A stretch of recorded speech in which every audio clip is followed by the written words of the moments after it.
और परमेश्वर ने भी अपने सत्संग में बहुत बार इस बात का जिक्र किया है कि पुण्यात्माओं, ये ज्ञान लेने के बाद में, इस भक्ति को लेने के बाद में, देखो सारा परिवार यदि उपदेशी है और उसके बाद यदि उस घर में सुख शांति नहीं है, उस घर में यदि छोटी छोटी बातों को लेकर मनमुटाव होता है, लड़ाई झगड़े होते हैं, तो परमात्मा कहते हैं वो कंजरपना है, वहां पे परमात्मा का प्रवेश नहीं है, वहां पे भक्ति नहीं है।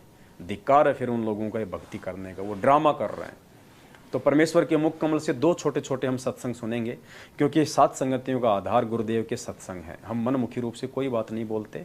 अगर हम मौखिक रूप से कोई बात बोलते हैं तो परमात्मा के सत्संगों के आधार से बोलते हैं।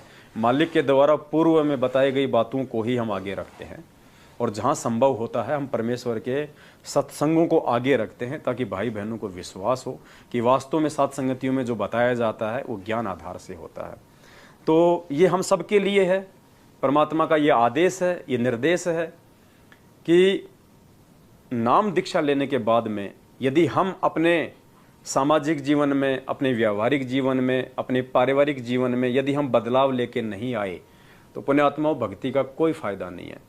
एक समय सतगुरुदेव जी ने कहा था कि पुण्यात्माओं, यहाँ ये लोग जो ज्ञान गंगा पुस्तकें पढ़ पढ़ के, टीवी चैनल पे सत्संग देख देख के जो नाम दीक्षा लेने आते हैं आश्रम में, इससे मुझे कोई खुशी नहीं है। मुझे असली खुशी उस दिन होगी जब मेरे भक्तों के आचार विचार, उनके व्यवहार को देख के लोग यहाँ पे नाम दीक्षा लेने आएंगे कि यार भगत हो तो ऐसे, यार कौन है इनका गुरु, इस आदमी में इतना बदलाव, अरे ये तो एक नंबर का निकम्मा था, ये तो दारूबाज था, एक नंबर का भड़वा आदमी था, यार इसको क्या गुरु मिल गया, इसका तो जीवन ही बदल गया, इसका तो सब कुछ चेंज हो गया। इस आदमी में, ये तो एक नंबर का अकड़ू आदमी था, किसी को ये तो मतलब टेढ़े मुंह बोलता था, और ये अब इतना झुक के नमस्कार करता है, इतना अधीन ही इसके अंदर, कोई दो बात इसको बोल दो तो ये सुन के निकल जाता है, जबकि ये तो मारने काटने को तैयार हो जाता था। पुण्यात्माओं, हमारे उस व्यवहार को देख के जब लोग हमारे गुरु जी का एड्रेस पूछेंगे, उस दिन परमात्मा हमसे प्रसन्न होंगे। ये ज्ञान गंगा दे दे के तो अगर गुरु जी से अगर जुड़ रहे हैं तो उससे कोई प्रसन्नता नहीं है। और देख लो आज जैसे ही परमात्मा ने छोटी सी एक परीक्षा ली थी, छोटी सी बरवाला कांड के माध्यम से, ये ज्ञान गंगा पढ़ पढ़ के आने वाले जैसे आए थे, तूफान की तरह आए और आंधी की तरह गए, टिके वही हैं जो परमेश्वर के वचनों पे चले, जो कुछ ज्ञान को समझ के आए थे, जो भूत भगाने के लिए नाम लेने आए थे, बेटी की शादी करवाने के लिए नाम लेने आए थे, धन प्राप्ति के लिए नाम लेने आए थे, देखा देखी में ट्रॉली के पीछे लोम के आए थे, वो सब निकल लिए बरवाला कांड होते 50% से ऊपर तुरंत परमात्मा से दूर हो चुके थे। तो आज गिनी चुनी आत्माएं हैं सात संगतियों के माध्यम से, जो भाई बहन जो आज जुड़े हुए हैं वो परमेश्वर की विशेष आत्माएं हैं। बाकी तो सतलोक आश्रम मैनेजमेंट हरियाणा के पीछे लोग देखा देखी में भक्ति अपनी कर ही रहे हैं, 3 टाइम की आरती भी कर रहे हैं, सत्संगों में भी आते जाते हैं। उनके सत्संगों में कब गोलियां चल जाए, कब कौन सा देवीलाल मीणा मर जाए, कोई भरोसा नहीं है। कोरोना आया, कितने हजारों मर गए, एक्सीडेंट में रोज इनके सारनामे लोग मर रहे हैं, जो सतनाम से, जो रोहतक से सारनाम लेके आए थे। हर किसी के घर में लड़ाई झगड़े हैं, सारनाम लेके लोगों ने बीड़ी पीना शुरू कर दिया। क्यों? क्योंकि परमात्मा के वचन पे कोई नहीं रहा। इस मैनेजमेंट ने, गुरुदेव के कलयुगी परिवार वालों ने, उनके बेटा बेटी भाई बंधु रिश्तेदारों ने, उनके जेल जाने के बाद में काल प्रेरित होके सभी आत्माओं की मर्यादा तोड़वा दी।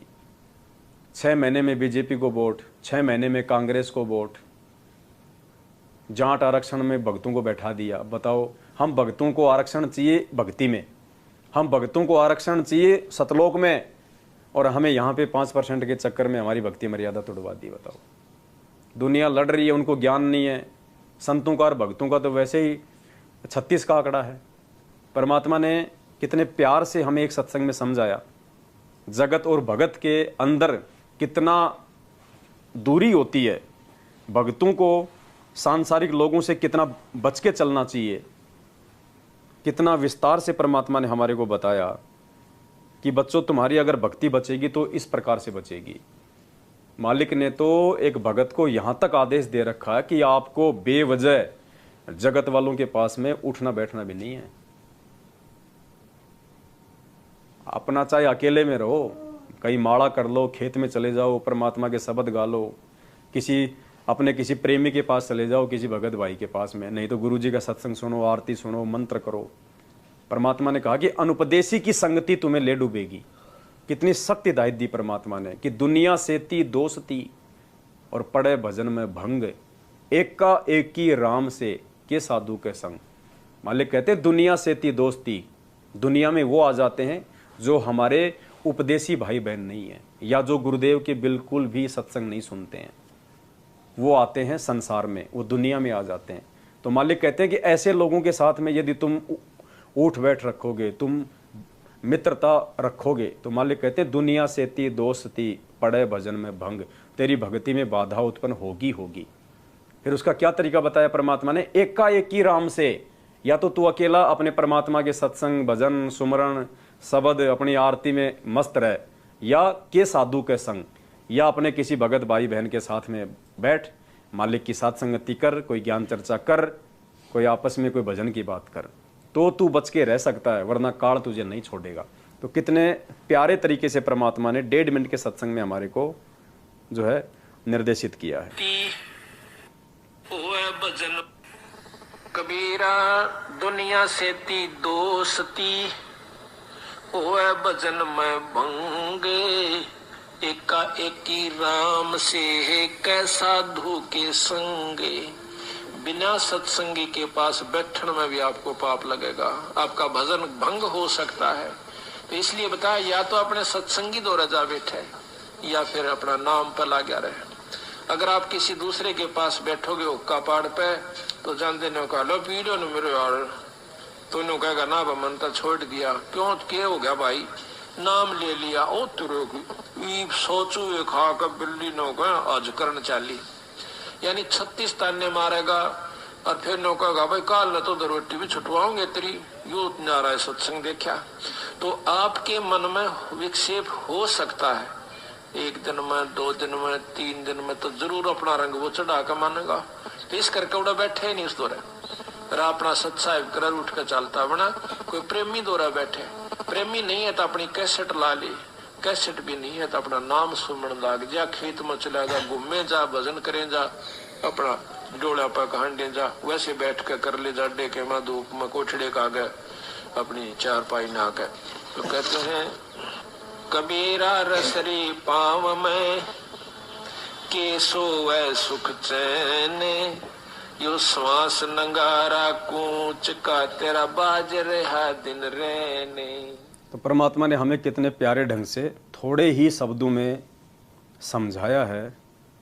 पुण्यात्माओं समझना आप और हमने पड़ेगा, क्योंकि परमात्मा कहते हैं शब्द सैन सतगुरु की पहचान है, वो पावे अटल सुहाग रहे। वही आत्मा, वो अटल सुहाग, वो अमर परमात्मा, वो सतलोक उसको प्राप्त कर सकती है जो अपने सतगुरु के सत्संगों में जो संकेत हैं जो उनको समझेगा, क्योंकि हर चीज़ को परमात्मा स्पष्ट रूप से नहीं बताएगा। पुण्यात्माओं, इस परमात्मा की महिमा इतनी लंबी चौड़ी है। स्वयं परमात्मा अपनी वाणी में कहते हैं कि 7 समुद्र की मसी करूं, लेखनी करूं बने राय, धरती का कागज करूं पर सतगुरु गुण लिखा न जाए। इस परमेश्वर की महिमा, हम तो 2 कौड़ी के तुच्छ जीव हैं, हम तो अंश मात्र भी उस परमेश्वर की महिमा नहीं गा सकते। परमेश्वर ने ही गा के बताई, हम तो खाली उसका रिवीजन कर रहे हैं, हम तो खाली उसकी टूटी फूटी सी कॉपी कर रहे हैं। क्योंकि परमेश्वर की महिमा इतनी आगम अगाध है, ये ब्रह्मा विष्णु महेश भी थक थक के मर जाएंगे, ये भी नहीं कर सकते। शेष नाग जिसके 1000 मुंह हैं, अगर वो भी परमात्मा की महिमा करने लगे तो वो भी अपना पूरा जीवन नाश कर जाएगा, लेकिन परमेश्वर की महिमा नहीं कर पाएगा। और संध्या आरती में हमें परमात्मा जी ये बताते हैं कि ऐसी आरती अपरंपारा था के ब्रह्मा वेद उचारा। गुरु जी कह रहे हैं कि ऐसी आरती अपरंपारा, हम जो संध्या आरती करते हैं, परमेश्वर कहते हैं कि इस आरती में उस परमेश्वर की इतनी महिमा है, इतनी महिमा है उस परमेश्वर की कि थाके ब्रह्मा वेद उचारा। थाके यानी ब्रह्मा जी भी वेद उचार के थक गया, लेकिन उस परमेश्वर का पार नहीं पा सका। अनंत कोटि जाके शंभु ध्यानी, ब्रह्मा शंख वेद पढ़ बाणी। परमात्मा कहते हैं कि उस परमेश्वर के सतलोक में यहाँ के तुम्हारे जो तमोगुणी जो ये शंकर जी हैं, जो शंकर भगवान हैं, ब्रह्मा विष्णु महेश, कहते हैं अनंत कोटि जाके शंभु ध्यानी, यानी उस सतलोक में शंकर भगवान जैसे तो अनंत करोड़ शंकर भगवान ऐसे ध्यान लगाए बैठे रहते हैं, जो यहाँ खाली एक शंकर भगवान पे हम इतने ज़्यादा मोहित हो रहे हैं अज्ञानता में। कहते हैं सतलोक में करोड़ों शंभु शिव शंकर जैसे ध्यानी, इससे भी बड़े बड़े लोग वहाँ पे ध्यान लगा के वहाँ पे बैठे रहते, परमात्मा का नाम जपते। ब्रह्मा शंख वेद पड़वाणी, असंख्य ब्रह्मा वहाँ पे, जैसे यहाँ ब्रह्मा जी को चारों वेद दिए गए हैं, कहते हैं वहाँ पे ब्रह्मा जी जैसे असंख्य बड़ी बड़ी आत्माएं वहाँ पे वेदों का उच्चारण करती हैं।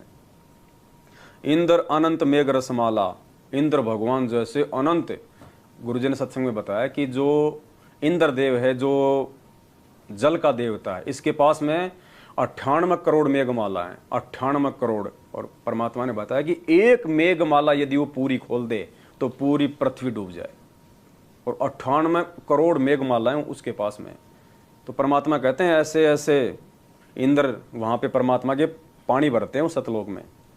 शब्द अतीत बिरद नहीं बाला, चंद सूरज जाके अनंत चिरागा, यहाँ तो एक चांद और एक सूरज पूरी पृथ्वी पर रोशनी कर रहे हैं। परमात्मा कहते हैं वो सतलोक में चंद सूरज जाके अनंत चिरागा, वहाँ पे दीपक की तरह जलते हैं अनंत करोड़ सूरज और चांद।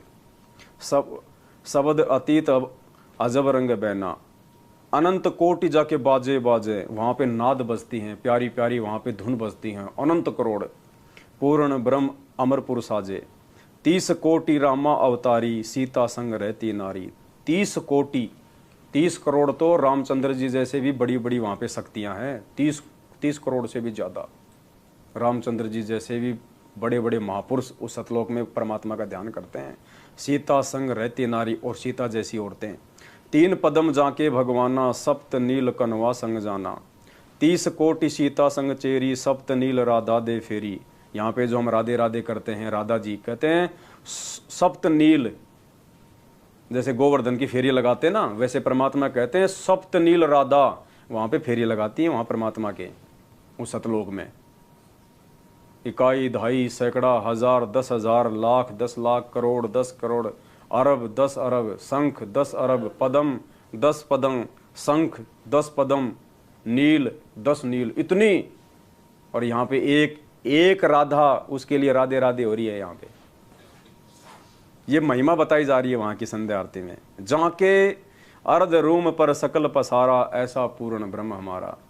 यह महिमा गाई जा रही है परमात्मा की कि उस परमेश्वर के, वो सतलोक का राजा, वो सतगुरु रामपाल जी भगवान, वो परमेश्वर, वो कबीर जी, जो आज अपने रूप को हल्का करते हुए सतगुरु रामपाल जी भगवान के स्वरूप में इस पृथ्वी पे अवतरित हैं, वे प्रकट हैं। परमात्मा कहते हैं जाके अर्ध रूम पर सकल पसारा, जिसके आधे बाल के बराबर पूरी सृष्टि है, ऐसा पूर्ण ब्रह्म हमारा। वो परमेश्वर इतना महान है, वो परमेश्वर इतना समर्थ है कि उस परमेश्वर के शरीर के आधे बाल के बराबर भी ये तीनों लोक, पृथ्वी लोक, पाताल लोक, स्वर्गलोक, अक्षर पुरुष का लोक, 7 संग ब्रह्मांड और 21 ब्रह्मांड इस काल भगवान के, जबकि ये तो एक ब्रह्मांड के अंदर हैं। इस काल भगवान को, ज्योति निरंजन को, जो 21 ब्रह्मांड मिले हुए हैं, उस 21 ब्रह्मांड, उसके 20 ब्रह्मांड तो उसके खाली पड़े हैं। खाली एक ब्रह्मांड में उसने खाली सृष्टि रच रखी है, जिस एक ब्रह्मांड में नीचे 7 लोक बताए परमात्मा ने। दुनिया तो केवल एक ही लोक जानती है, नीचे पाताल लोक। परमात्मा ने कहा कि नीचे 7 लोक हैं, तल, अतल, सूतल, समतल, भूतल। उस ज्ञान गंगा में परमेश्वर ने 7 नाम बताए। फिर ये पृथ्वी लोक, फिर ऊपर स्वर्ग लोक, फिर महास्वर्ग लोक, फिर वो ब्रह्म लोक, महाब्रह्म लोक, फिर 14 लोक, 7 खंड, 9 दीप, इतना लंबा पसारा केवल एक ब्रह्मांड में। और ऐसे ऐसे 20 ब्रह्मांड उसके खाली पड़े हैं। और फिर 7 शंख ब्रह्मांड का स्वामी अक्षर पुरुष, इसके पास तो खाली 21 ब्रह्मांड है, और उसके पास 7 शंख ब्रह्मांड। कहते हैं ये सारा जो है, ये विस्तार, ये उस कबीर परमेश्वर के आधे बाल के बराबर भी नहीं है, इतना महान है वो परमात्मा। और पुण्यात्मा, वो महान परमात्मा आज हमारे पूज्य गुरुदेव जी के रूप में और हमारे समक्ष हैं। पुण्यात्मा, सौभाग्य की बात है, ये बखान नहीं किया जा सकता। तो ऐसे अमर परमेश्वर की हम क्या महिमा करें। जाके अर्ध रूम पर सकल पसारा, ऐसा पूर्ण ब्रह्म हमारा। दास गरीब कहे नर लोई, यो पद चीने बिरला कोई। गरीबदास जी कह रहे हैं कि इस निष्कर्ष को, इस सार को दास गरीब कहे नर लोई, स्त्री पुरुषों से कह रहे हैं गरीबदास जी महाराज भगत भाई बहनों से कि यो पद चीने बिरला कोई। कौन सा पद? ये ऊपर वाला, जाके अर्ध रूम पे सकल पसारा, ऐसा पूर्ण ब्रह्म हमारा। कि कौन है वो ऐसा, वो परमात्मा जिसके आधे बाल के बराबर भी पूरी सृष्टि नहीं है? वो सतगुरु रामपाल जी भगवान कहें यही वो भेद है जिसको कोई बिरला ही जान पाएगा। परमात्मा कहते हैं गुरुपद सेव बिरला कोई, जहां पे कृपा साहिब की हुई। गुरुपद सेवय कोई बिरला कोई। गुरु जी के द्वारा बताई गई भक्ति पद्धति को कोई बिरला आत्मा ही निभाएगी। कोई बिरला आत्मा ही परमात्मा के वचन पे चल के अपना जीवन धन्य बनाएगी। वरना आप ही के भाई बहन हैं सतलोक आश्रम मैनेजमेंट हरियाणा के पीछे चलते हुए। गुरु जी के कलयुगी काल प्रेरित बेटा बेटी, उनकी पत्नी और भाई बंधुओं के पीछे चल के अपना बनी बनाई भक्ति का सत्यानाश कर चुके हैं। भगत होकर गुंडों की सीबीआई जांच करवा रहे हो तुम, धिक्कार है तुम्हारे ऊपर। जगतकार भगत का तो 36 का आंकड़ा बताया परमात्मा ने। 2 मिनट पहले आपने सत्संग सुना। मालिक कहते दुनिया सेती दोस्ती पड़े भजन में भंग। अरे दुनिया तो छोड़ो, दुनिया का भी जो दुश्मन होता है उसको कहते हैं गैंगस्टर। अब बताओ, राजस्थान का आनंदपाल सिंह 4 साल पहले पुलिस की मुठभेड़ में मारा गया। AK-47 बंदूक रखता था। गैंगस्टर जिसको हिंदी में कहते हैं गुंडा, बदमाश। उस बदमाश की सीबीआई जांच के समर्थन में तुम भक्तों को मैनेजमेंट ने खड़ा कर दिया और 5 लाख रुपया तुम उनको चंदे में दे रहे हो। बताओ, वो भंडारा करेंगे 5 लाख रुपए का? वो राजनीतिज्ञ आदमी क्या करेंगे? वो शराब पियेंगे, बीड़ी पियेंगे, हुक्का पियेंगे। हरियाणा के जाट आरक्षण में 16 लाख रुपया तुम्हारे दान का सतलोक आश्रम मैनेजमेंट हरियाणा ने जाट आरक्षण समिति को दिया। वो समिति क्या करेगी? उसका वो दान धर्म में लगाएगी। क्या करेगी? ले गया यशपाल सिंह मलिक समेट के, अब वो क्या करेगा? वो राजनीतिज्ञ आदमी है। तो ऐसे ये काल भगतों की ये कर्म फुड़वाता है। तो पुण्यात्माओं, समय है, सुधर जाओ, समझ जाओ। धरती पे कोई ठिकाना नहीं है। यदि समय रहते अपने उन तमाम कुकर्मों की समायाचना अपने पूज्य गुरुदेव जी से मांग के साध संगति से नहीं जुड़े तो दूसरा ऑप्शन कोई इस धरती पे नहीं है।